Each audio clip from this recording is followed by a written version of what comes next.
EDC एवं PB क्या है? प्रारूप 12 एवं प्रारूप 12 कैसे भरे जाएंगे?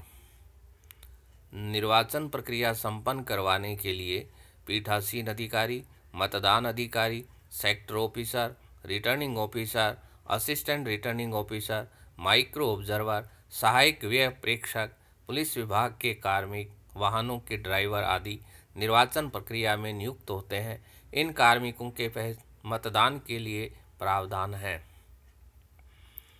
ऐसे सभी लोक सेवक जिन्हें निर्वाचन संबंधी किसी भी कार्य के लिए प्रतिनियुक्त किया गया है को मत देने का अधिकार है। इन लोक सेवकों में बीएलओ, सुपरवाइजर, निर्वाचन कार्य हेतु निर्वाचन कार्यालयों में प्रतिनियुक्त कार्मिक भी शामिल हैं। ये सभी दो तरह से अपने मताधिकार का उपयोग कर सकते हैं: डाक मतपत्र द्वारा अर्थात पोस्टल बैलेट, और निर्वाचन कर्तव्य प्रमाण पत्र द्वारा अर्थात ईडीसी, इलेक्शन ड्यूटी सर्टिफिकेट। ऐसे लोक सेवक जो उसी निर्वाचन क्षेत्र के पंजीकृत मतदाता हैं अर्थात उस क्षेत्र की मतदाता सूची में उनका नाम है, जिस निर्वाचन क्षेत्र में उन्हें निर्वाचन कार्य का दायित्व सौंपा गया है, वे निर्वाचन कर्तव्य प्रमाण पत्र यानी इलेक्शन ड्यूटी सर्टिफिकेट के आधार पर उस मतदान केंद्र पर जहां उन्हें निर्वाचन का दायित्व सौंपा गया है ईवीएम से अपना मतदान कर सकेंगे। ऐसे लोक सेवक जो उस निर्वाचन क्षेत्र जिसमें उन्हें निर्वाचन कार्य सौंपा गया है से भिन्न निर्वाचन क्षेत्र के मतदाता हैं अर्थात किसी अन्य निर्वाचन क्षेत्र की मतदाता सूची में उनका नाम है, वे डाक मतपत्र अर्थात पोस्टल बैलेट के माध्यम से अपने मताधिकार का उपयोग कर सकेंगे। निर्वाचन कर्तव्य प्रमाण पत्र, इलेक्शन ड्यूटी सर्टिफिकेट, यह जानकारी लोकसभा अर्थात संसदीय निर्वाचन क्षेत्र के संबंध में ही दी जा रही है। निर्वाचन ड्यूटी पर तैनात लोक सेवकों जिनमें सेक्टर ऑफिसर, पीठासीन अधिकारी, मतदान अधिकारी, बीएलओ, सुपरवाइजर इत्यादि शामिल हैं, जो उसी संसदीय निर्वाचन क्षेत्र जिसके वे पंजीकृत मतदाता हैं में निर्वाचन कार्य का दायित्व सौंपा गया है को ईवीएम से व्यक्तिगत रूप से मत देने का प्रावधान है। निर्वाचन कार्य में संलग्न लोक सेवकों को प्रथम प्रशिक्षण के दौरान निर्वाचन प्रमाण पत्र एवं डाक मतपत्र से मताधिकार का उपयोग करने की जानकारी प्रदान की जाती है। ऐसे लोक सेवक द्वितीय प्रशिक्षण के दौरान अथवा अंतिम प्रशिक्षण से पूर्व कम से कम 4 दिन पूर्व प्रारूप 12 के संबंधित एआरओ को प्रस्तुत करेंगे। ऐसे लोक सेवक अपने विधानसभा क्षेत्र जिसके वे पंजीकृत मतदाता हैं के सहायक रिटर्निंग अधिकारी एआरओ अथवा नोडल अधिकारी को प्रारूप 12 के में निर्वाचन कर्तव्य प्रमाण पत्र अर्थात ईडीसी के लिए आवेदन करेंगे। प्रारूप 12 के साथ निर्वाचन कार्य में दायित्व सौंपे जाने का नियुक्ति पत्र तथा मतदाता पहचान पत्र एपिक की प्रति साथ देनी होगी। ऐसे लोक सेवक जिन्होंने निर्वाचन प्रमाण पत्र हेतु आवेदन प्रस्तुत किया है के आवेदन पत्रों की जांच एवं संतुष्टि के पश्चात नोडल अधिकारी प्रारूप 12 ख में निर्वाचन प्रमाण पत्र ईडीसी जारी करेंगे।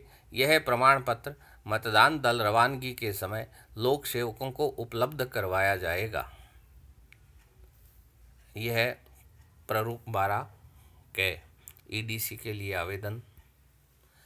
निर्वाचन कर्तव्य प्रमाण पत्र के आधार पर मताधिकार का उपयोग करने की इच्छा रखने वाले लोक सेवक मतदाता प्रारूप 12 के में अपने मतदान केंद्र जिसके वे पंजीकृत मतदाता हैं की भाग संख्या एवं उस केंद्र की मतदाता सूची में स्वयं की क्रम संख्या का अंकन करेंगे। मतदान दल में नियुक्त लोक सेवक प्रारूप 12 के मतदान केंद्र के कॉलम जहां उन्हें मताधिकार का उपयोग करना है की पूर्ति नहीं करेंगे, क्योंकि उन्हें मतदान केंद्र जिस पर उनको तैनात किया जाएगा की जानकारी मतदान दल रवानगी के समय दी जाती है। प्रारूप 12 ख जिसमें निर्वाचन कर्तव्य प्रमाण पत्र लोक सेवकों को जारी किया जाता है। ईडीसी के आधार पर मताधिकार का उपयोग सेक्टर ऑफिसर आवंटित क्षेत्र के किसी एक मतदान केंद्र पर मताधिकार का उपयोग कर सकेंगे। बीएलओ उस मतदान केंद्र जिस पर उन्हें तैनात किया गया है मताधिकार का उपयोग कर सकेंगे। निर्वाचन कार्य के लिए कार्यालयों में प्रतिनियुक्त कार्मिक कार्यालय के निकटतम मतदान केंद्र पर मताधिकार का उपयोग कर सकेंगे। मतदान दल में नियुक्त लोक सेवक उस मतदान केंद्र जहां उन्हें नियुक्त किया गया है में अपने मताधिकार का उपयोग कर सकेंगे। निर्वाचन में संलग्न पुलिस विभाग के कार्मिक एवं वाहनों के चालक, खलासी आदि उन्हें अनुज्ञात मतदान केंद्र पर मत दे सकेंगे। वे लोक सेवक जिन्हें निर्वाचन कर्तव्य प्रमाण पत्र ईडीसी जारी किया गया है, ईडीसी उस मतदान केंद्र के पीआरओ को उपलब्ध करवाएंगे। एपिक के आधार पर पीओ1 उनकी पहचान सुनिश्चित करेंगे तथा वे सामान्य मतदाता की तरह अपने मताधिकार का उपयोग करेंगे। रजिस्टर 17 के में कॉलम में 2 में उसकी स्वयं की मतदाता क्रम संख्या, भाग संख्या एवं विधानसभा क्षेत्र की संख्या या विधानसभा क्षेत्र का नाम अंकित किया जाता है। पहचान दस्तावेज में एपिक तथा अंतिम कॉलम में ईडीसी लिखा जाता है।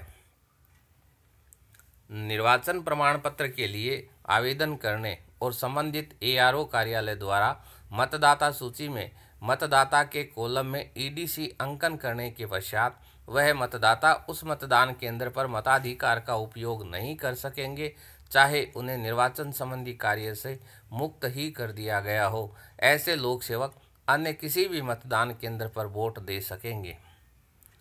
कोई भी लोक सेवक जिसे निर्वाचन कार्य हेतु तैनात किया गया है, निर्वाचन प्रमाण पत्र के स्थान पर डाक मतपत्र के लिए भी निर्धारित समय में प्रारूप 12 में आवेदन दे सकता है। उसे विहित रीति से डाक मतपत्र जारी किया जाएगा।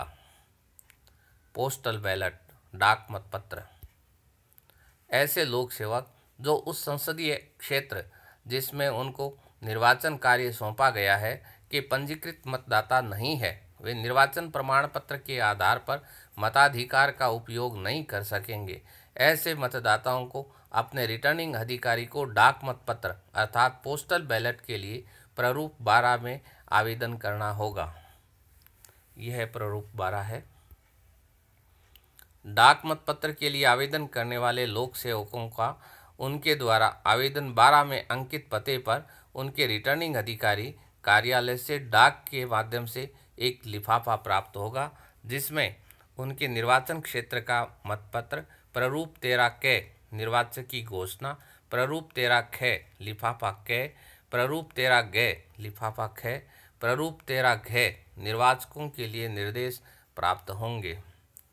मतदाता को मतपत्र में उम्मीदवार के नाम के आगे पेन से सही का निशान अंकित करने के बाद मतपत्र को प्रारूप 13 ख अर्थात लिफाफा क में रखकर बंद करना है।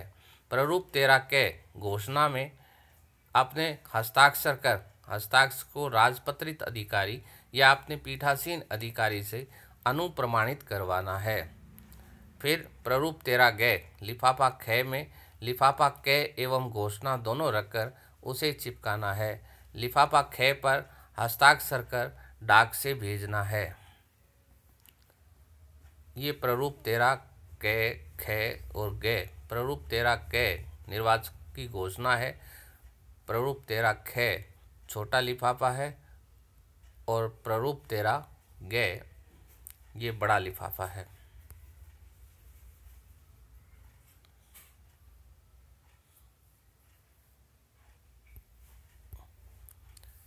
विधानसभा चुनावों में गुलाबी रंग का